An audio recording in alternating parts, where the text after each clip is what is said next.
Assalamualaikum warahmatullahi wabarakatuh. Perkenalkan, nama saya Happy Prima Pratama.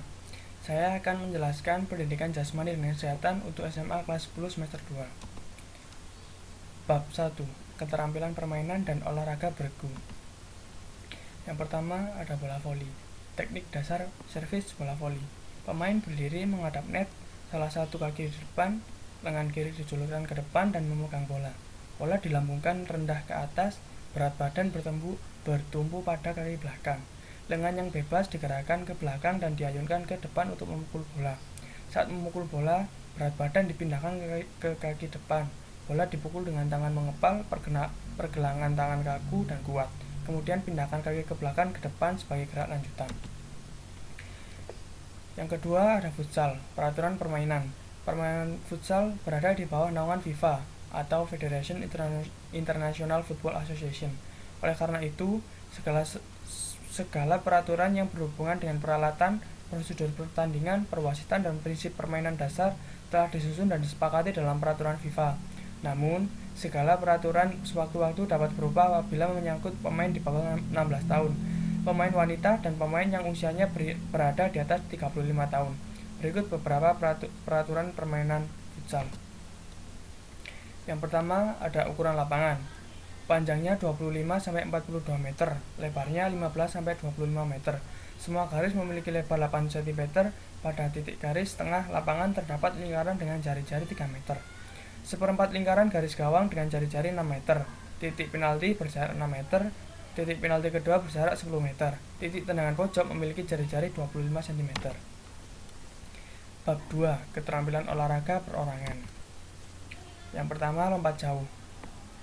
Dari lompat jauh ada gaya menggantung. Awalan lompat jauh, gaya menggantung dilakukan dengan cara lari cepat dari jarak 35-45 meter.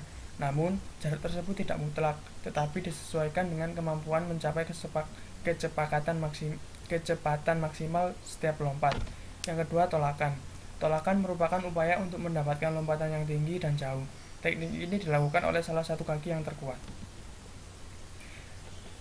Yang ketiga, saat berada di udara. Pada posisi ini, setiap gaya dalam lompat jauh dapat terlihat. Selain itu, gaya yang digunakan dapat mempengaruhi hasil lompatan. Sebagaimana gaya berjalan di udara, gaya menggantung pun merupakan gaya yang sering digunakan oleh para pelompat nasional dan internasional. Teknik saat di udara ini, badan harus diusahakan melayang selama mungkin di udara dalam keadaan seimbang. Pendaratan. Pendaratan merupakan upaya mendaratkan tubuh pada bak pasir saat mendarat. Saat mendarat, pelompat harus melakukan teknik pendaratan yang baik dan benar. Jika terjadi kesalahan, maka akan merugikan pelompat sendiri. Pendaratan yang baik yaitu ketika jatuh ke tanah menggunakan kedua kaki dan tangan ke depan. Jangan sampai badan atau tangan jatuh ke belakang karena dapat membahayakan bagi si pelompat itu sendiri. Yang kedua ada pencak silat, aspek mental spiritual. Pencak silat membangun dan mengembangkan kepribadian dan karakter mulia seseorang. Seni budaya. Budaya dan permainan seni pencak silat merupakan salah satu aspek yang penting. Istilah pencak pada umumnya menggambarkan bentuk seni tarian pencak silat dengan musik dan busana tradisional. Yang ketiga, bela diri. Aspek bela diri, kepercayaan dan ketekunan diri sangat penting dalam menguasai ilmu bela diri pencak silat. Istilah silat cenderung menekankan pada aspek kemampuan teknis bela diri pencak silat. Yang keempat, aspek olahraga. Aspek fisik dalam pencak silat sangat penting. Pesilat mencoba menyesuaikan pikiran dengan olah tubuh. Kompetisi merupakan bagian aspek ini. Aspek olahraga meliputi pertandingan dan demonstrasi bentuk-bentuk jurus, baik untuk tunggal, ganda, maupun regu. Dalam pencak silat ada sikap pasang, yaitu pandangan lurus ke depan, kaki dibuka agak lebar, salah satu kaki di depan, dan kedua lutut ditekuk. Hal tersebut ditujukan untuk mendapatkan posisi tubuh yang stabil dan kuat. Berat badan terletak pada kaki belakang, posisi kedua tangan melakukan sikap pasang di depan dada. Bab 3. Latihan dan pengukuran kebugaran jasmani. Fungsi dari kebugaran jasmani, yang pertama, meningkatnya sistem sirkulasi darah, sistem saraf, dan fungsi jantung. Yang kedua, meningkatnya komponen kelentukan, stamina, dan kecepatan. Yang ketiga, mempercepat pemulihan fungsi organ tubuh setelah berlatih atau bahkan pada kondisi-kondisi tertentu. Misalnya ibu hamil, orang tua, dan pemulihan setelah sakit. Yang keempat, bagi olahragawan, derajat kebugaran jasmani yang tinggi berfungsi untuk meningkatkan prestasi. Yang terakhir, merangsang perkembangan dan pertumbuhan bagi balita dan anak-anak. Komponen kebugaran jasmani yang pertama, kelentukan, keseimbangan, kekuatan, kecepatan, kelincahan, daya tahan, daya ledak, koordinasi, ketepatan, dan reaksi.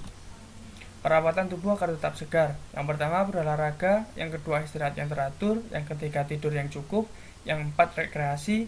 Yang kelima, makanan yang teratur dan gizi seimbang. Bab 4. Senam lantai. Gerakan senam lantai. Yang pertama, forward roll, yaitu berguling ke depan. Yang kedua, backward roll atau berguling ke belakang. Selanjutnya, somersault, salto ke depan. Back somersault, salto ke belakang. Kip, tidur lenting. Roll kip, berguling lenting. Brook, kayang. Cop stand, berdiri dengan kepala. Handstand overslag atau lenting tangan. Flick flag, lenting tangan ke belakang. Round off, lenting tangan putar. Squat roll, keseimbangan lutut berguling. Red slide, baling-baling. Rolling, bergulung. Tiger sprong atau lompat harimau.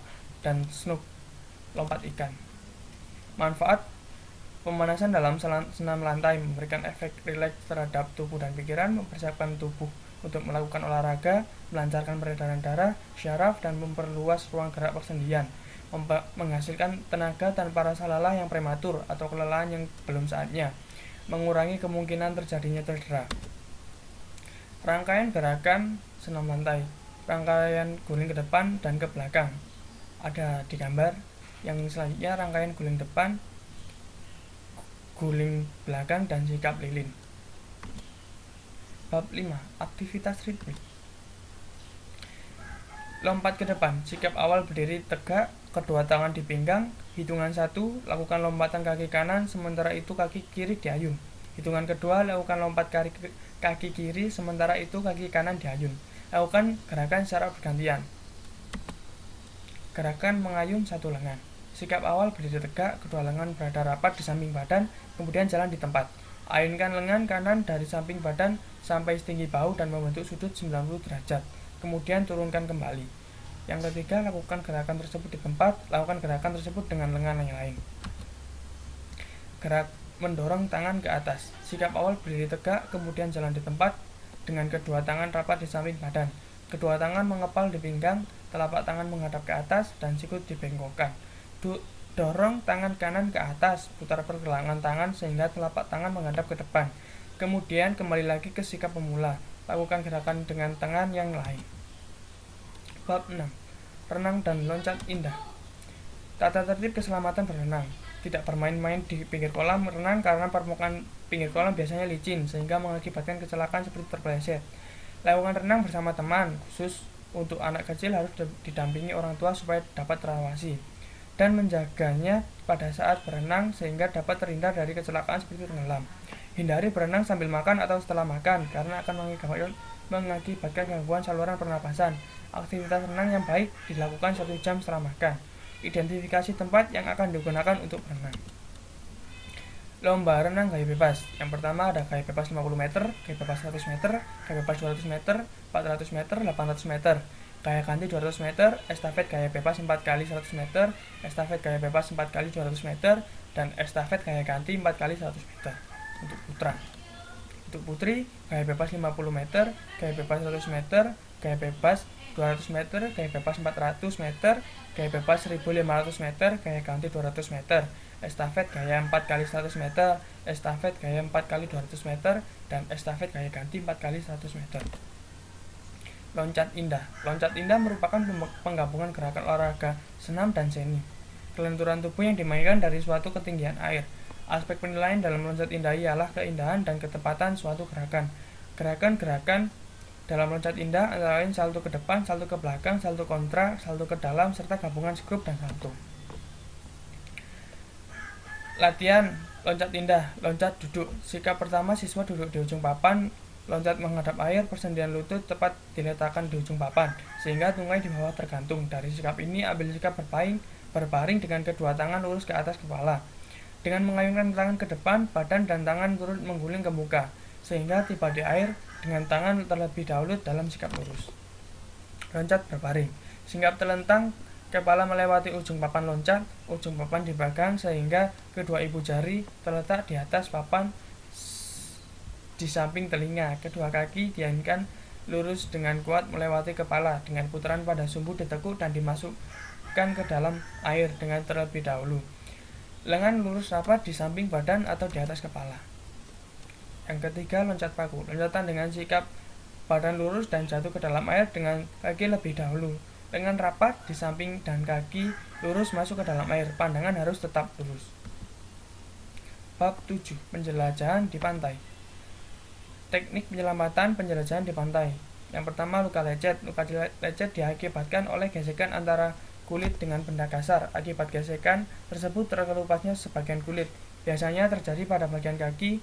Upaya pertolongan pertama terhadap luka lecet antara lain sebagai berikut. Membersihkan luka dengan air bersih atau sabun. Menggunakan kain yang lembut atau kapas yang bersih untuk membantu membersihkan luka. Bersihkan lagi dengan alkohol untuk mensterilkan bagian kulit yang terkena lecet. Kemudian olesi luka dengan obat merah. Jika lukanya dalam, segeralah tutup dengan kasa steril dan perban. Yang kedua, luka memar. Kompres bagian yang bengkak dengan menggunakan air hangat dan kain lembut. Kemudian kompres bagian yang bengkak dengan air dingin selama 3-5 menit. Olesi dengan balsem. Lakukan setiap hari sampai bengkaknya dan rasa nyerinya hilang. Bab 7. Kesehatan. Narkoba. Narkoba terdiri atas narkotika, psikotropika, dan bahan adiktif lainnya. Narkotika adalah zat atau obat yang berasal dari tanaman atau bukan tanaman yang dapat menyebabkan penurunan atau perubahan kesadaran, hilangnya rasa, mengurangi sampai menghilangkan rasa nyeri, dan dapat menimbulkan ketergantungan, misalnya heroin, kokain, dan ganja. Penyebab orang terjerumus dalam narkoba: rasa ingin tahu yang besar dan rasa penasaran tanpa memahami akibat dari menggunakan narkoba, gaya hidup yang tidak didasari keimanan, dan pengetahuan akan bahaya penggunaan narkoba, ingin diakui dan menjadi komunitas atau kelompok tertentu, depresi dan mencoba mencari pelarian dari masalah yang sedang dihadapi, bergaul dengan para pemakai narkoba. Akibat yang disebabkan oleh pecanduan narkoba: rusaknya organ vital seperti jantung, paru-paru, dan ginjal, bahkan dapat menyebabkan kematian. Keracunan akibat dosis yang berlebihan atau overdosis. Kecanduan atau ketergantungan menyebabkan terjadinya gejala putus obat atau sakau yang ditandai dengan mual, tekanan darah meningkat, dan gangguan saluran pernapasan. Terjadi perusakan dan penurunan kualitas berpikir dan daya ingat yang dilakukan oleh otak. Penurunan penyakit hepatitis atau HIV akibat penggunaan jarum suntik secara bergantian. Gangguan psikologi seperti rasa gelisah, takut, curiga yang berlebihan, mudah panik dan tersinggung, serta berhalusinasi. Pengguna narkoba cenderung masa bodoh dan tidak peduli pada norma-norma yang ada di masyarakat. Terima kasih.